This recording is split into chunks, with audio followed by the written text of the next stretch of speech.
नमस्कार। कैसे हैं आप लोग। स्वागत है आप लोग के अपने channel study with Rakesh sir में।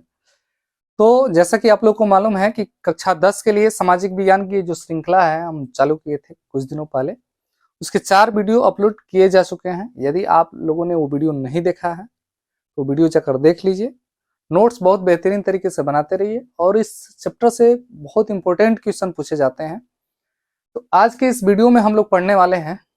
वीडियो में आगे बढ़ने से पहले आपको बता दें, क्योंकि बार बार आदत नहीं है हमको कहना, लेकिन आपको बता दें कि यदि आपको ये वीडियो वास्तव में अच्छा लगता है और क्लिक कर दें आप, और आप सीरियस स्टूडेंट हैं अपने तैयारी के प्रति, तो प्लीज़ वीडियो को लाइक कीजिएगा। चैनल पर नए हैं तो सब्सक्राइब कर लीजिएगा, क्योंकि आपके सहयोग की हमको अपेक्षा रहती है और आपके सहयोग से ही हम लोग आगे बढ़ेंगे। तो प्लीज़ वीडियो को लाइक कीजिएगा, चैनल को सब्सक्राइब कर लीजिएगा, और यदि आपको वीडियो ये अच्छा लगे तो प्लीज़ इसको अधिक से अधिक शेयर भी कीजिएगा। ठीक है, तो चलिए, हमारे काम की बात तो हो गई, अब आपके काम की बात करते हैं। आज हम लोग पढ़ेंगे भारत की प्रमुख फसलें। जैसा कि आप लोग को मालूम है कि अब जो बोर्ड परीक्षा 2023 है, इसमें जो 20 प्रश्न हैं आपके बहुविकल्पीय बनने वाले हैं। देखिए 30 प्रश्न तो फिक्स हैं। कौन कौन से? तो 20 प्रश्न आपके बहुविकल्पीय, 5 आपके जो मानचित्र से संबंधित है, जो हिस्ट्री से क्वेश्चन पूछे जाते हैं, जो केवल मॉडर्न हिस्ट्री से आपके क्वेश्चन आते हैं। ठीक है ना, अगर जो आपको भरोसा नहीं होगा तो जाकर देख लीजिए। और ज्योग्राफी से आपके 5 क्वेश्चन। तो ये 30 क्वेश्चन तो आपको एकदम सटीक जो एक्सटर्नल जानकारी है, जो बाहरी जानकारी है, उससे आपको होने वाले हैं। ये पूरा कंप्लीट रूप से आपकी तैयारी हो जाएगी। यदि आप चाहते हैं कि मानचित्र से संबंधित जितने प्रश्न बनते हैं, उसके बाद बहुविकल्पीय ऑप्शन वाला जो MCQ है, उसमें कैसे किस प्रकार के क्वेश्चन पूछे जाएंगे, यदि आप कहते हैं तो मैं उसकी श्रृंखला जरूर अपने चैनल पे स्टार्ट कर सकता हूँ। ठीक है ना, और बहुत बेहतरीन तैयारी आपकी होगी। यानी मानकर चलिए कि 30 क्वेश्चन वैसा है तो उसमें से 29-28 तो आप हल करके ही आएंगे। यानी ये 30 आपका नंबर पक्का है। 30 क्वेश्चन आपका जो प्रैक्टिकल का है वो फिक्स है, यानी 60 नंबर तो आपके हाथ में। रही बात 30 नंबर की, तो उसकी आपको तैयारी बहुत बेहतरीन तरीके से कराई जा रही है। ठीक है ना, आइए, तो आज हम लोग पढ़ने वाले हैं कि भारत में जो प्रमुख फसलें हैं। तो भारत की जो सबसे प्रमुख फसल है, याद रखिएगा, भारत की जो सबसे प्रमुख फसल है वो है चावल। ठीक है ना, और आपको बता दें कि पूरे विश्व में हमारा जो चावल का उत्पादन में जो स्थान है वो दूसरा स्थान है। याद रखिए, भारत में सबसे ज्यादा, अगर जो कोई पूछेगा कि सबसे ज्यादा खाद्यान्न फसल कौन सी है भारत की, तो सबसे ज्यादा जो खाद्यान्न फसल है आपकी चावल है।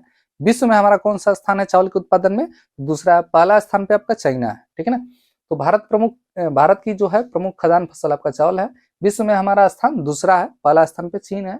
जलवायु कैसी होनी चाहिए चावल के लिए? याद रखिए, हमारी यहाँ की जो जलवायु है, जो चावल के लिए आवश्यक है, वो आपकी उष्णकटिबंधीय होना चाहिए, यानी एक तरह से गर्म होना चाहिए जलवायु, और उसके साथ साथ नमी भी होना चाहिए। ठीक है ना, यानी वर्षा और टेम्परेचर दोनों का बहुत ज्यादा जरूरत होता है चावल की खेती के लिए। तो देख रहे हैं आप लोग, जलवायु जो है, धान एक उष्णकटिबंधीय फसल है और गीले मौसम में अच्छी तरह बढ़ती है। यानी जितना गीला मौसम रहेगा, आर्द्र मौसम रहेगा, नमी युक्त रहेगा, बरसात के मौसम में आप लोग को मालूम है कि इसकी खेती की जाती है, तो इसके लिए जलवायु आपका गीला होना चाहिए, आर्द्र होना चाहिए। तापमान कितना होना चाहिए?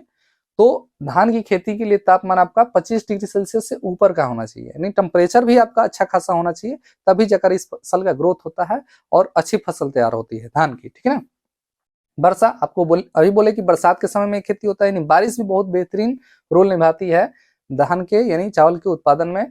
तो बारिश जो होना चाहिए 100 सेंटीमीटर से ऊपर का होना चाहिए। रही बात कि कहाँ कहाँ पे धान की खेती की जाती है, तो याद रखिएगा, खेती का जो क्षेत्र है हम यहाँ पे नीचे लिखे हैं, तो उत्तर एवं उत्तर पूर्वी भारत के मैदान, तटीय क्षेत्र तथा डेल्टा क्षेत्र, पंजाब, हरियाणा और उत्तर प्रदेश, राजस्थान में कुछ स्थानों पर सिंचाई के माध्यम से जो होता है खेती किया जाता है। लेकिन इन क्षेत्रों में चूंकि बरसात बहुत बेहतरीन होती है, मैदानी जो क्षेत्र है, या आप चले जाएंगे 7 सिस्टर, जो इस साइड में आपका भारत के नक्शा में आप देखेंगे, इस पूर्वी साइड में जो जितने प्रदेश हैं आपका पश्चिम बंगाल होगा। जैसे आप लोग को मालूम है कि पश्चिम बंगाल में चावल का प्रोडक्शन बहुत ज्यादा होता है, वहाँ के लोग भी चावल बहुत बेहतरीन खाद्य पदार्थ मानते हैं और चावल का अच्छा से अच्छा जो प्रयोग है वही लोग करते हैं। ठीक है ना, तो आपका जो क्षेत्र है, जो पूर्वी हमारा उत्तर पूर्वी जो राज्य जितने हैं, आपका पश्चिम बंगाल हो गया, मेघालय हो गया, मणिपुर हो गया, ये जितने राज्य हैं वहां पर चावल की खेती अच्छी की जाती है। कारण क्या है कि वहां बरसात बहुत बेहतरीन होती है।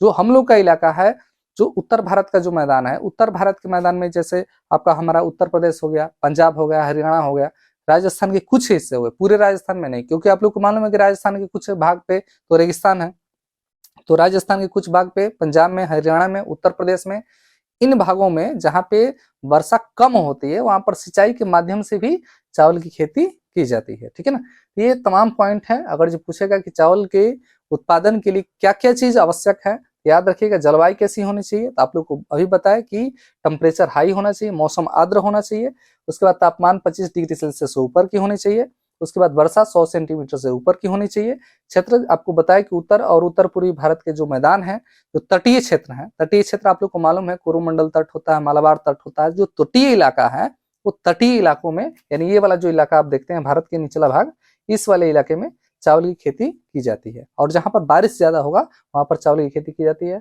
हमारे उत्तर भारत के मैदान में जैसे पंजाब, हरियाणा, पश्चिमी उत्तर प्रदेश और ये राजस्थान का जो इलाका होता है, यहाँ पर सिंचाई के माध्यम से चावल की खेती की जाती है।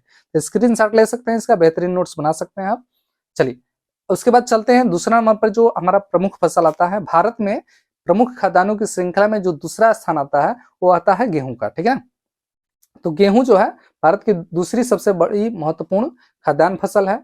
मृदा कैसी होनी चाहिए, तो याद रखिए गेहूं के लिए जो मृदा होनी चाहिए वो जलोढ़ मृदा और काली मृदा प्रमुख रूप से। अब जलोढ़ मृदा किसे कहते हैं, तो यदि आप मिट्टी पढ़े नहीं अभी तक, मिट्टी के बारे में नहीं जानते हैं, भारत में मिट्टियों के प्रकार कितने होते हैं, भारतीय कृषि अनुसंधान संस्थान भारतीय मिट्टियों को कितने भागों में बांटा है, कौन सी मिट्टी किस क्षेत्र में पाई जाती है, यदि आपकी जानकारी नहीं है तो कहेंगे तो मैं इस पे एक वीडियो बनाकर डाल सकता हूँ। ठीक है, जलोढ़ मृदा किसे कहते हैं, तो ध्यान से समझिए, परिभाषा यहाँ ही सुन लीजिए। जलोढ़ मृदा उसे कहते हैं कि जैसे नदियां जब चलती है, पहाड़ों से निकलती है, उत्तर भारत की जितनी नदियां आप लोग को मालूम है कि नदियां जब चलती है तो अपने साथ अवसादों को लेकर चलती है, तो नदियों के अवसादों के द्वारा जो निर्मित मिट्टी है वो जलोढ़ मृदा कहलाती है। और जब यही जलोढ़ मृदा जब पुरानी बन जाती है तो उसी को बांगर के नाम से जाना जाता है। ठीक है ना, तो गेहूं के लिए जो सबसे उपयुक्त मिट्टी है वो है आपकी जलोढ़ मृदा।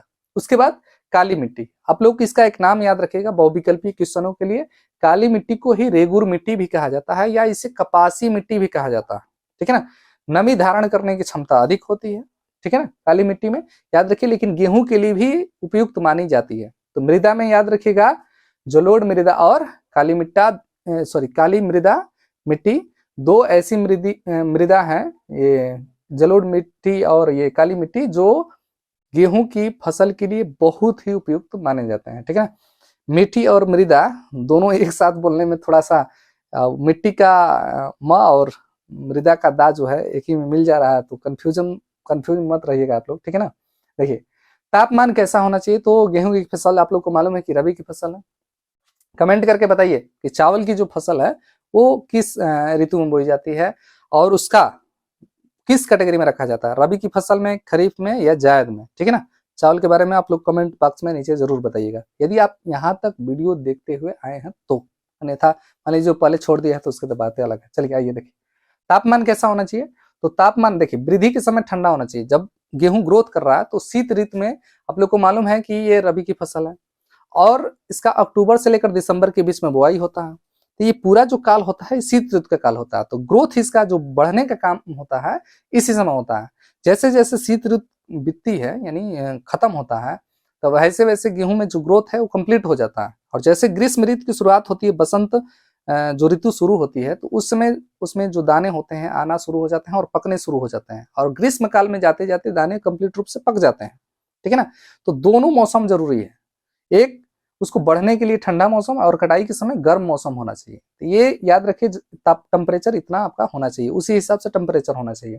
वर्षा 50 से 75 सेंटीमीटर के करीब में बारिश रहेगा तो आपकी जो फसल है आसानी से और बहुत सही तरीके से बढ़ेगी। ठीक है ना, वर्षा याद रखिएगा 50 से 75, इसमें 100 सेंटीमीटर से ऊपर। खेती का जो क्षेत्र है दक्कन का ट्रैप, दक्कन ट्रैप आप लोग नाम सुनेंगे, दक्कन का पठार जिसे कहते हैं, बहुत बेहतरीन होता है गेहूं की फसल के लिए। उत्तर पश्चिमी काली मिट्टी का जो क्षेत्र है अभी बताए, दक्कन के ट्रैप में जो दक्कन का पठार है उसमें आपकी गेहूं की खेती अच्छी की जाती है। गंगा और सतलज का जो मैदानी क्षेत्र है, गंगा का जो मैदानी क्षेत्र, जैसे उत्तर भारत का हम लोग का पूरा उत्तर प्रदेश हो गया, आपका पंजाब हो गया, हरियाणा हो गया, ये बहुत बेहतरीन क्षेत्र माना जाता है गेहूं के उत्पादन करने के लिए। गेहूं उत्पादन राज्य यहाँ पे देख रहे हैं हम लिखे हैं, आपका पंजाब, हरियाणा, उत्तर प्रदेश, बिहार, राजस्थान, ये जो होते हैं यहाँ पे गेहूं का प्रोडक्शन बहुत अच्छे मात्रा में होता है, ठीक है ना। तो उम्मीद है आपको ये वीडियो अच्छा लगा होगा। यदि ये अच्छा लगा है वीडियो आपको तो प्लीज इसे लाइक कीजिएगा, चैनल पर नए हैं तो सब्सक्राइब कर लीजिएगा और इसे अधिक से अधिक शेयर कीजिएगा। मिलते हैं अगले वीडियो में, तब तक देखते रहिए आप लोग का अपना channel study with Rakesh sir.